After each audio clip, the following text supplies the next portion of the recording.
Assalamualaikum warahmatullahi wabarakatuh. Selamat malam semuanya. Saya Aulia Maharani dengan NIM 4121811051 akan mempresentasikan sedikit tentang riset penelitian saya.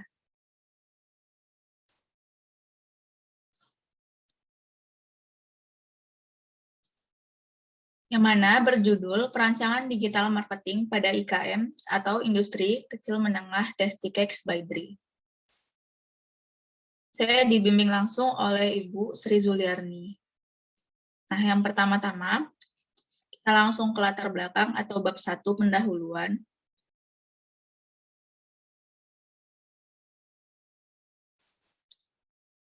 Kemajuan teknologi adalah sesuatu yang tidak bisa dihindari dalam kehidupan saat ini. Karena kemajuan teknologi berjalan sesuai dengan kemajuan ilmu pengetahuan. Khusus dalam bidang teknologi, masyarakat sudah menikmati banyak manfaat yang dibawa oleh inovasi yang telah dihasilkan dalam dekade terakhir ini. Manfaat internet semakin sangat terasa bagi para pemakainya, yang tidak bisa lepas dari dunia internet, seperti misalnya para internet marketer, narablog, blogger, dan juga sekarang toko online pun sudah semakin banyak yang memakai internet atau media sosial sebagai salah satu sarana penjualannya. Nah, dengan begitu kan banyak peluang untuk melakukan pemasaran secara digital marketing dan terus melakukan update terbaru terhadap pemasaran dikarenakan banyaknya pesaing IKM di Indonesia yang sudah banyak menggunakan digital marketing, terutama sosial media. Nah, di latar belakang kali ini saya akan menjelaskan hal yang menjadi hambatan bagi industri kecil menengah Testikex by BRI sendiri, yaitu kurangnya sarana promosi sehingga banyak pelanggan yang belum mengenal dan belum tertarik dengan pemasaran yang dilakukan. Untuk mengatasi hal tersebut, dibutuhkan suatu perancangan digital marketing dan strategi lainnya guna menarik minat pelanggan untuk membeli produk dari Testikex by BRI ini tersendiri. Dan juga agar IKM tersebut dapat lebih dikenal masyarakat lagi dan dapat mempertahankan serta mengembangkan usahanya dalam jangka waktu yang lebih panjang. Selanjutnya ada rumusan masalah. Nah, berdasarkan sedikit uraian latar belakang di atas, kita bisa lihat rumusan masalahnya, yaitu bagaimana bentuk pemanfaatan digital marketing pada IKM Testikex by BRI di Kota Batam, dan setelah itu bagaimana strategi pemasaran dalam perkembangan IKM Testikex by BRI di Kota Batam. Nah, selanjutnya tujuan penelitian. Tujuan khusus penelitian dari latar belakang di atas yaitu untuk mengetahui perancangan digital marketing di IKM Testikex by BRI dan strategi marketingnya. Setelah itu untuk mengetahui bagaimana analisa kekuatan, kelemahan, peluang, dan ancaman atau strength, weakness, opportunity, dan threats dari segi internal dan eksternal. Strategi pemasaran usaha mikro kecil menengah produk Testikex by BRI. Sedangkan tujuan umum dari penelitian ini ialah untuk membantu mengembangkan IKM Testikex by BRI menjadi industri yang lebih dikenal luas lagi oleh masyarakat dan menjadi salah satu industri yang dapat berguna untuk masyarakat sekitarnya. Selanjutnya, manfaat penelitian. Bagi penulis sebagai sarana untuk menambah wawasan tentunya, pengetahuan dan pengalaman terkait permasalahan yang diteliti dan juga untuk mengembangkan IKM lainnya dan IKM yang diteliti. Sedangkan bagi mahasiswa sebagai bahan acuan dasar untuk penelitian lanjutan bagi mahasiswa lainnya, khususnya di bidang perancangan digital marketing. Selanjutnya, manfaat teoritis. Manfaat teoritis yang diperoleh dari penelitian ini yaitu untuk pembuktian teori sebelumnya atau sebagai bahan pendukung bagi penelitian yang telah ada. Nah, untuk batasan masalahnya tersendiri, kita menggunakan data yang merupakan data penjualan Testikex by BRI dari bulan Januari 2021 hingga Mei 2022. Setelah itu, batasan masalah yang kedua, konsumen yang dilibatkan dalam penelitian adalah konsumen dari kalangan usia 15 tahun hingga 30 tahun. Nah, kita masuk ke bab 2, landasan teori.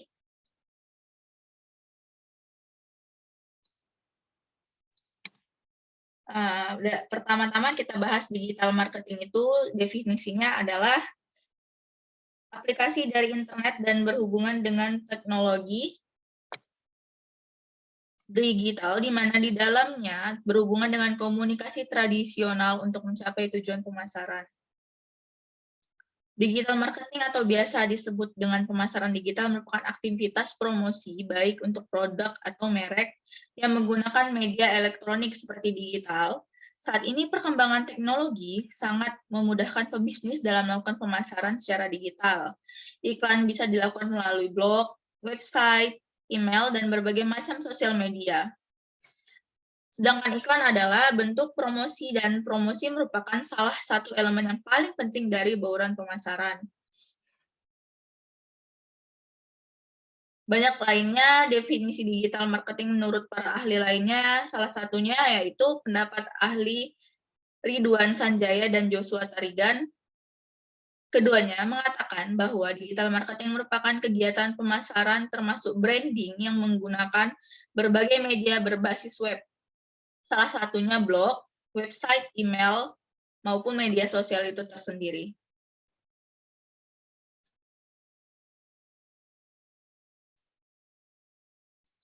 Nah, selanjutnya kita masuk ke manfaat digital marketing.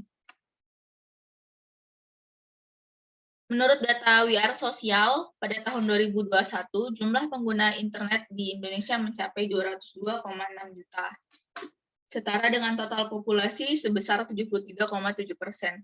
Dan ini membuktikan bahwa peran digital marketing di era saat ini sangat dibutuhkan untuk mengembangkan usaha dengan memanfaatkan kecepatan internet. Faktor-faktor yang mempengaruhi digital marketing.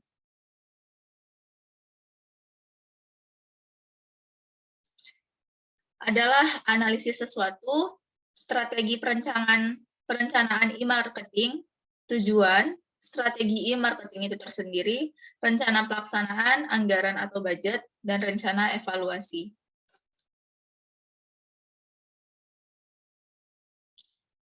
Analisa sesuatu itu merupakan tahapan pertama yang merupakan konsep awal dari bisnis, yaitu analisis strength, weakness, opportunity, dan threat, atau disebut SWOT. Yaitu analisis untuk mendapatkan strategi yang berguna atau efektif yang diterapkan sesuai pasar dan keadaan publik saat itu. Selanjutnya ada strategi perancangan e-marketing, meliputi segmentation, targeting, differentiation, dan positioning. Selanjutnya ada tujuan. Tujuan dalam e-marketing mencapai aspek tugas, kuantitas, dan waktu. Sebagian besar e-marketing bertujuan untuk meningkatkan pangsa pasar tentunya, meningkatkan jumlah komentar pada sebuah blog atau website atau media sosial lainnya. Selanjutnya ada strategi e-marketing. Dalam strategi e-marketing ini, kita memiliki 4P. Product, price, place, dan promotion. Nanti akan dijelaskan. Selanjutnya ada rencana pelaksanaan atau implementation plan. Nah, pada tahap ini pelaku usaha memutuskan bagaimana untuk mencapai tujuan melalui strategi yang efektif dan kreatif. Selanjutnya ada anggaran. Perlunya dibuat perhitungan tentang perkiraan pendapatan, manfaat dan cost saving atau penghematan biaya dari e-marketing cost. Evaluation plan atau rencana evaluasi. Perencanaan e-marketing dilaksanakan, keberhasilannya tergantung pada evaluasi terus-menerus. Jenis evaluasi ini tergantung pada tujuan rencana untuk menentukan hasil pemasarannya. Setelah itu ada marketing mix. Nah, pada konsep marketing mix ini pertama kali diperkenalkan oleh Neil Borden yang terinspirasi dari gagasan James Coulington pada pertengahan abad ke-20. Konsep pemasaran ini pada awalnya memiliki 4 elemen utama, yaitu produk, price, place, dan promotion. Namun, seiring dengan perkembangan strategi pemasaran, konsep bauran pemasaran ini diperluas sehingga menjadi 7P, ditambah 3P lainnya, yaitu people, process, dan physical evidence.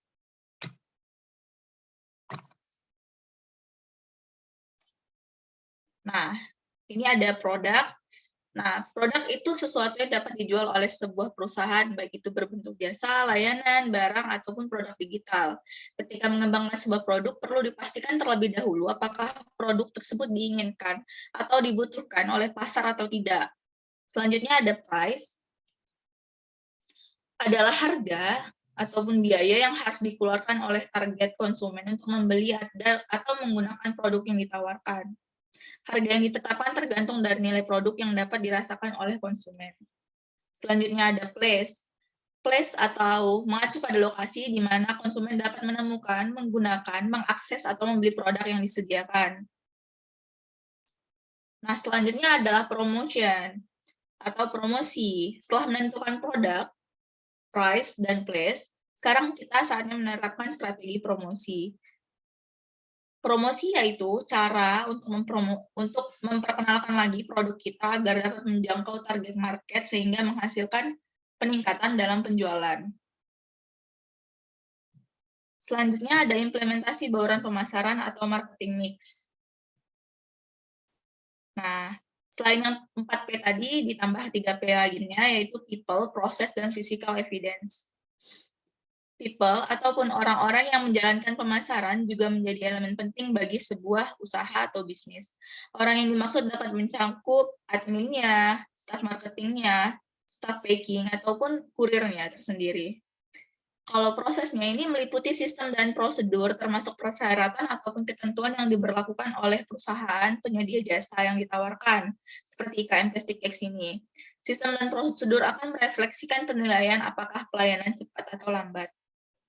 Selanjutnya ada physical evidence atau bukti fisik, merupakan segala sesuatu yang dapat dilihat oleh pelanggan ketika berinteraksi dengan pelaku bisnis. Selanjutnya ada STP atau Segmentation Targeting Positioning, yang menurut Kotler adalah menggabungkan proses penciptaan dan penyampaian nilai kepada konsumen dalam bentuk yang disebut Segmentation, Targeting, dan Positioning. Yaitu merupakan salah satu faktor yang dapat membantu pemilik dalam mempermudah mengembangkan usahanya. Selanjutnya ada analisis SWOT atau Strength, Weakness, Opportunity, dan Threats yang tadinya sudah kita baca sedikit. Nah, pada analisis Strength, Weakness, dan Opportunity ini, Perang Putih mengatakan bahwa analisis SWOT adalah identifikasi berbagai faktor secara sistematis untuk merumuskan strategi usaha. Proses pengambilan keputusan strategi selalu berkaitan dengan pengembangan misi, tujuan, strategi, dan kebijakan usaha. Nah, di sini kita bisa lihat 4 tadi, yaitu strength, weakness, opportunities, dan threat. Strength merupakan kekuatan yang dimiliki oleh pelaku usaha yang bisa menjadikan keunggulan dibanding perusahaan lain. Sedangkan weakness atau kelemahan itu adalah yang dimiliki pelaku usaha yang harus kita improve nantinya dan agar tidak terlihat oleh kompetitor lain. Selanjutnya ada opportunities atau peluang, adalah situasi penting yang menguntungkan dalam lingkungan berusaha.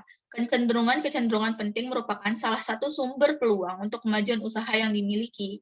Selanjutnya ada threats atau ancaman. Ancaman yang dimiliki pelaku usaha seperti kompetitor lainnya yang bisa mengancam perkembangan usaha kita.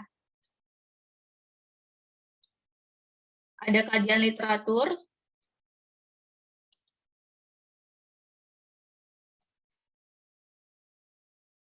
Kajian literatur terdahulu, yaitu nama penelitinya Marianus Sal dan Haneno, yang berjudul Analisis Pemanfaatan Digital Marketing pada Rumah Makan Kahang Jaya Liliba di masa pandemi COVID-19.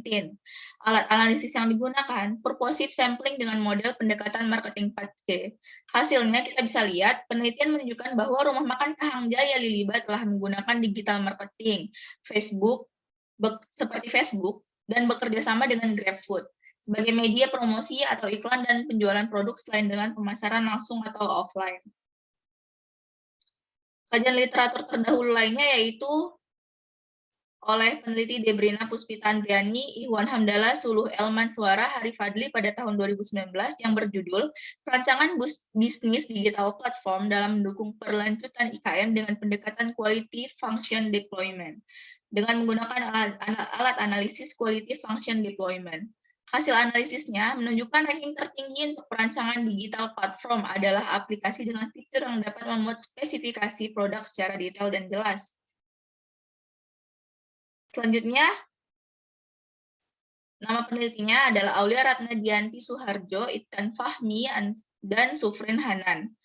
Kajian literatur internasional terdahulu ini berjudul Digital Marketing Strategy of Small and Medium Enterprise for Snack in Bogor City. Alat analisisnya yaitu Importance Performance Analysis. Hasilnya, penelitian ini menunjukkan 8 hasil digital marketing, 8 hasil strategi digital marketing.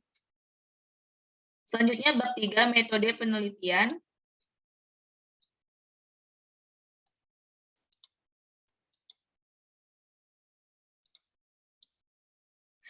Waktu, lokasi, dan objek penelitian. Lokasi penelitian dilaksanakan di rumah produksi Tastykeks by Dri yang berlokasi di Perumahan Bukit Raya, Blok D10 nomor 13 Belian, Batang Kota.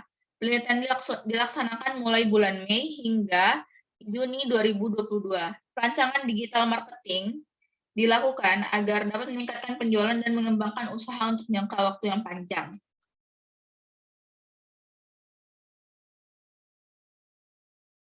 Selanjutnya ada informan atau subjek penelitian.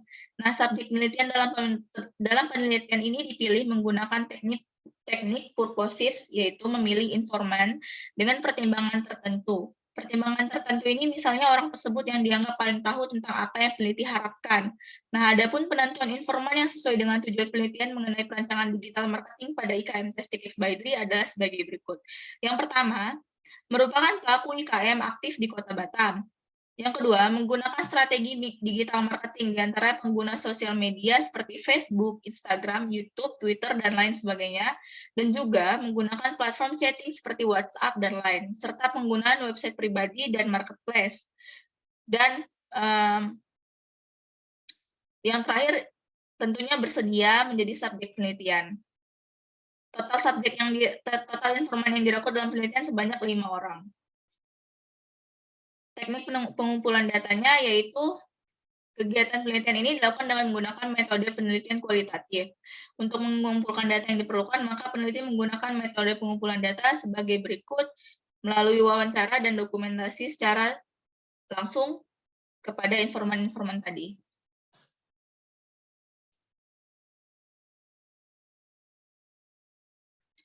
Nah, selanjutnya yang terakhir, teknik analisis data.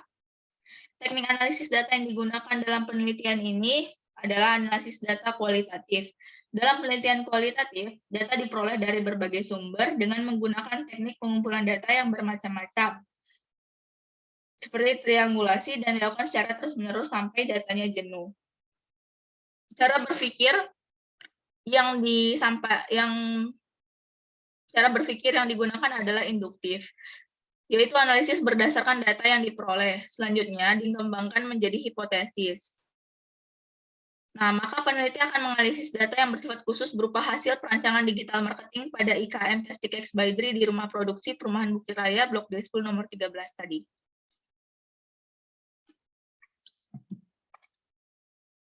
Baik, sekian presentasi riset penelitian saya. Mohon maaf atas kesalahan kata dan kekurangan yang telah saya sampaikan selama waktu saya presentasi tadi. Terima kasih sudah menonton presentasi saya. Wassalamualaikum warahmatullahi wabarakatuh.